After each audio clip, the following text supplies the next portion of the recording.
ভিক্ষুক রাস্তা দিয়া যায় আর জমিদারের পুত্রবধূও যায়। একজন সামনের থেকে আসতেছে, একজন সামনের দিকে যাইতেছে।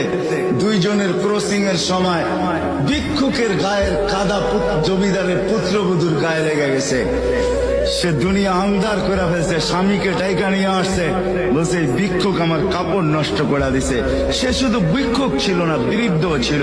বৃদ্ধ ছিল না শুধু, জীর্ণ ছিল, শীর্ণ ছিল, শরীরে কাপড় ছিল না, ফাঁকিরা কাপড় ছিল, পায়ে জুতা ছিল না, পেটে ভাত ছিল না। জমিদারের পুত্র সইতে পারে নাই, যৌবনী শক্তি সয় কি কইরা তার স্ত্রীর গায়ে ভিক্ষুকের কাদা, বস সমগ্র শক্তিকে হাতে জমা করা, একত্র করা বৃদ্ধের গালে বসায়।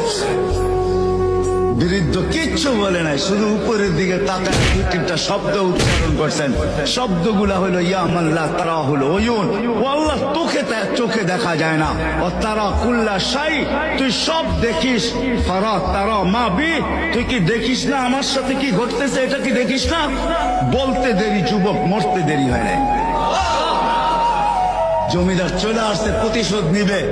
বৃদ্ধের একদিকে মুস্কি হাসি, একদিকে বলতেছে প্রেমের খেলা এমনই হয়।